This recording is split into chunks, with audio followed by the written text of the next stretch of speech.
Pulso Latino es presentado por Discover it for yourself. Frisian Flag. Esto es Pulso Latino con Alejandra Forero. Le damos la bienvenida a todos nuestros televidentes a una emisión más de Pulso Latino. Agradecemos por su sintonía. Aruba aún se considera un lugar tranquilo y que no se presentan en gran magnitud robos ni desórdenes de tipo callejero. Pero en nuestra isla se cuenta con un alto índice de accidentes y muertes en tráfico. Una Aruba que es segura, pero que tiene accidentes de tránsito que en muchas ocasiones son fatales. En Aruba existe aún un alto índice de seguridad en las calles y en los barrios. No existen casi índices de criminalidad y la comunidad se siente segura en sus casas. Pero existe un índice de accidentes de tránsito y muertes a causa de diferentes aspectos que se difieren a varios factores, viales como el consumo de sustancias alcohólicas y drogas o el exceso de velocidad. En muchas ocasiones también esto se debe a la imprudencia vial que cometen conductores que no respetan las normas de tránsito y no dan preferencias en rotondas o en cruzadas. Aruba tiene un alto índice de accidentes de tráfico que elevan la tasa de mortalidad. Por este motivo es importante que cuando un conductor esté detrás del volante sea responsable y conduzca de una forma apta para los estándares de la isla. Un hombre que se autodenomina terrorista tomó hoy como rehén a un empleado del hotel en el que se hospedaba en Brasil, al que mantenía esposado y con un chaleco con explosivos, informaron hoy fuentes oficiales.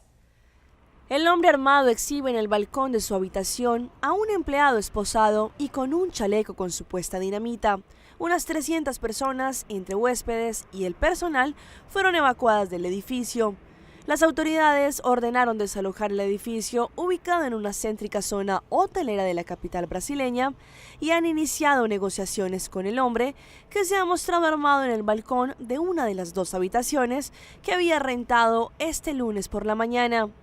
El asaltante pudo ser visto en el balcón junto al rehén, que estaba esposado y con un chaleco que, al parecer, tenía adosados varios cartuchos de dinamita, aunque la policía todavía no ha confirmado si los supuestos explosivos son reales. A base de lo que indican los testigos, el individuo se registró temprano en la mañana de este lunes en el Hotel St. Peter y subió al piso número 13 golpeando todas las puertas y diciéndole a los huéspedes que abandonaran el edificio ya que éste iba a cometer un acto terrorista. Según los primeros datos que se manejan, el agresor parecía estar sufriendo un episodio psicótico y no se ha informado de sus motivos, mientras que la víctima sería un empleado del complejo. Familias del barrio La Unión en Quito viven los estragos de las inundaciones registradas en los últimos días. Un equipo de Televistazo visitó una de estas familias que, a pesar de las ayudas de las autoridades, no han podido superar las pérdidas. Por ello apelan a la sensibilidad de la comunidad. Llegamos hasta donde la familia Pillajo, ubicada en el barrio La Unión, en el norte de Quito. Esta fue una de las viviendas más afectadas luego de las inundaciones provocadas por las fuertes lluvias durante la semana pasada y que perjudicaron a 49 casas del sector. Nos invitan a pasar a lo que quedó de su vivienda. Adentro, el cuadro es dramático.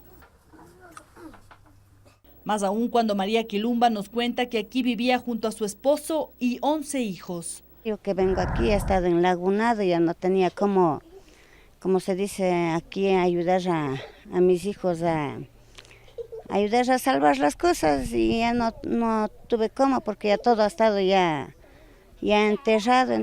Ellos nos acompañan en nuestro recorrido. A pesar de la desgracia, juguetean. Su inocencia no concibe la tristeza. Aunque Cristian, de 8 años, sabe que ya no podrá escuchar su música preferida, porque a su radio también lo cubrió el lodo. María dice que antes de la inundación tenía un pequeño criadero de cuyes y conejos. Con la venta de sus animales ayudaba a la mantención del hogar, pues su esposo tapiza muebles y tiene solo trabajos esporádicos. Dice que está angustiada. Esa es la tristeza mía, siquiera yo con eso, yo como se dice, me consolaba, ya así eso le digo, yo cuando ya me hacía falta, corría, cogía un hito, me iba a vender, ya con eso ya venía ya trayendo cualquier cosita para los guaguas. Tenía ya así para mandar a la escuela de los guaguas. La cocina quedó cubierta. Al entrar apenas pudimos ponernos de pie. Afuera un colchón, ropas y cobijas llenas de tierra dan cuenta de la situación. Aunque han recibido algo de ayuda por parte de las autoridades, dicen no es suficiente, pues su situación es muy compleja. Quizás me avancen a ayudar con algo, siquiera por la razón que ahorita, como se dice, no tengo ahorita dónde acudirme a dormir, porque ahorita esas camas tengo que sacar y quemarles porque ahorita no vale. Por el momento la familia Quilumba duerme en el cuarto de uno de sus familiares, pero requieren de manos solidarias para restaurar su hogar. En medio de vigilancia policial fueron enterrados 2 de los 4 jóvenes que murieron en un presunto intercambio de disparos con agente de la institución del orden en San Francisco de Macorís, en República Dominicana. Corina Rosario nos amplía desde el cementerio Cristo Redentor. Gracias, buenas tardes. La desesperación se adueñó de la familia de los hoy occisos Eduardo Cruz y Mélido Florián, alias Dorian, quienes recibieron sepultura juntos porque eran cuñados. Indignados, los parientes narraron que esto pasó porque desde hace 4 meses las víctimas llevaban un proceso judicial con 3 agentes de la policía, a quienes acusaron de agredirlos y torturarlos. Ellos se lo llevaron desde aquí y lo mataron en Nagua. Desde aquí se lo llevaron, hay evidencia. Estábamos esperando los 2 muertos. ¿Por qué? Pues los 2 muertos son nuestros. Cuando la policía llegó a las 10 de la noche dándole patada a todo el mundo, encañonándome los muchachos, toditos tuvieron que tirarse al suelo. Ana Fermín, viuda de Florián, denunció ante nuestras cámaras que en medio del allanamiento los policías la amenazaron de muerte.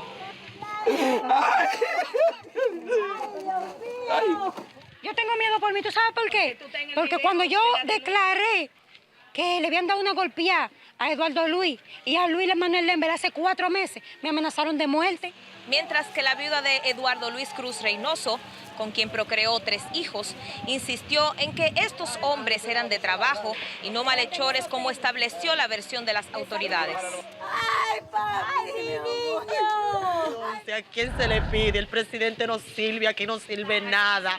Este país está podrido, todo lo que hay que cerrarlo. Ambos jóvenes residían en el municipio de Los Alcarrizos. Su sepelio fue escoltado por un fuerte contingente policial y tanto el cuerpo de Florián como el de Eduardo Cruz recibieron sepultura en este cementerio Cristo Redentor. Es toda la información que tengo por el momento. Ahora retorno con ustedes. Este miércoles 1 de octubre en Aruba se realizará el primer simposio de cruceros organizado por la Oficina de Turismo en la isla, el cual la meta es continuar estrechando lazos con diferentes instancias de la industria de los cruceros que vienen a nuestra isla. Este próximo 1 de octubre, la Oficina de Turismo de Aruba tendrá su primer simposio de cruceros con la meta de estrechar lazos con operadores de tour, proveedores de actividades, compañías de transporte y muchas más. También invitados socios como inmigración, duana, agencias de barcos, entre otros. Durante este simposio de cruceros se tendrá la oportunidad de intercambiar información sobre lo que ATA está haciendo para la industria del crucero, y al mismo tiempo brindarle la oportunidad a socios para que vociferen sus sugerencias y también para que hagan preguntas. El evento contará con varios oradores como el ministro de Turismo, Otmar Oduber, quien dará su discurso y también hablará sobre otros temas de impacto económico en la industria del crucero, como también diferentes proyectos e inversiones por parte del gobierno. Los turistas cruceros buscan una experiencia única y esta es una oportunidad para poder mejorar el servicio de proveedores y también pensar en qué más se puede hacer para mejorar la experiencia. El objetivo principal de ATA es aumentar el impacto económico de la industria crucero de Aruba. Y después de lo que sucedió en México con el paso de Odil, diferentes familias quisieron hacer llegar sus aportes a los damnificados de esta tragedia, como Miriam, quien es una niña que no solo quiso cooperar con víveres y alimentos, sino que también quiso dar una voz de aliento a quienes lo perdieron todo. Miriam tiene 13 años, pero es muy consciente de lo que ocurrió por el paso del huracán Odil en Baja California Sur. Por eso organizó a sus compañeros de la escuela para juntar víveres y mandarlos hasta la península, pero también incluyó una carta para darles ánimo a los afectados. Son justamente las 10 de la mañana aquí en Los Cabos y está llegando este avión de la Marina proveniente de la Ciudad de México con varios víveres para los afectados, entre ellos se encuentra justamente la caja, la despensa que ha enviado Miriam con todo el corazón. Vamos por ella. Estamos buscando la caja de Miriam. ¿La traen? Ah, la de una niña que la hizo especialmente para la población afectada. Sí. La tenemos especialmente apartada, puesto que trae una carta dentro de ella. A ver. Perfecto, es la de Miriam, la que sí, escribió. Es de la niña Miriam.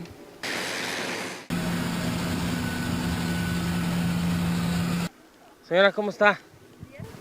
¿Sí? Sí. ¿Cómo la ha pasado? Pues aquí, muy bien. ¿Han sido días duros? Duros, pero aquí. Oiga, le traigo en particular a usted esta caja con despensa. Tiene también un mensaje que le envía una niña que por supuesto no la conoce, pero que lo hace de todo corazón. La niña Miriam.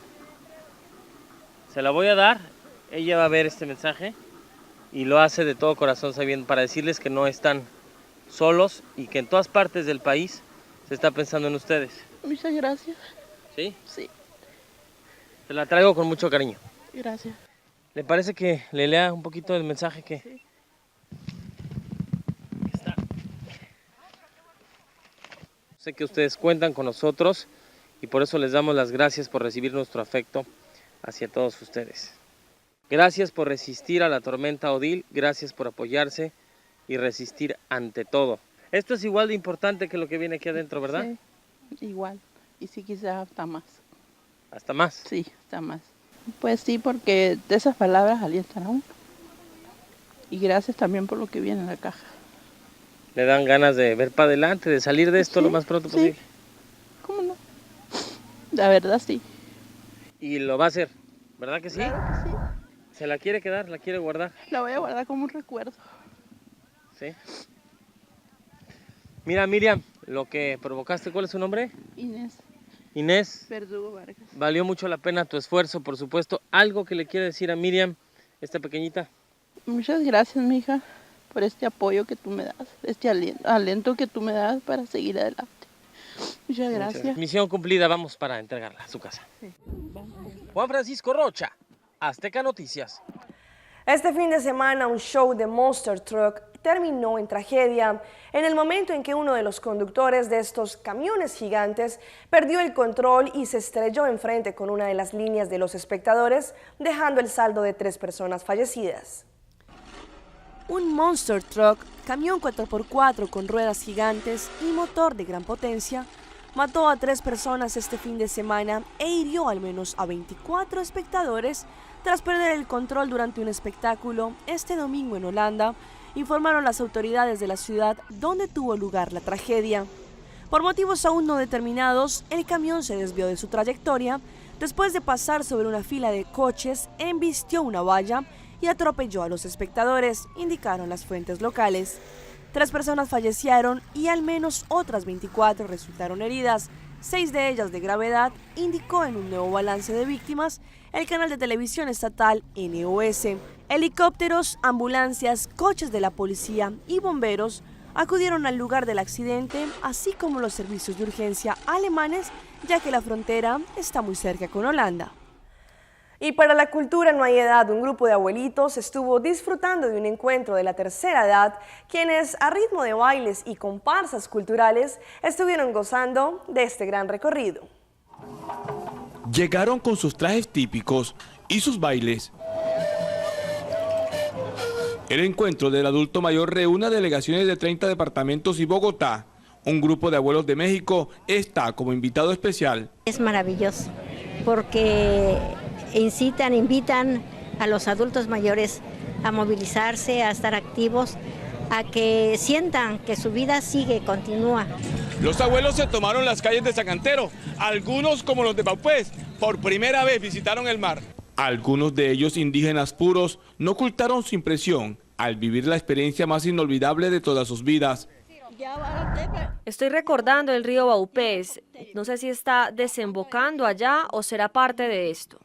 Entre bailes, juegos, desfiles y concursos, este encuentro de abuelos se extenderá por 2 días más. Estamos interesados por ellos, que no queremos que salgan de nuestras vidas, que queremos reconocerles tantas cosas maravillosas que han hecho por nosotros, por la juventud. El encuentro del adulto mayor es realizado cada año con el apoyo de Coldeportes y las gobernaciones del país. Vamos a un corte comercial, pero ya regresamos con más información aquí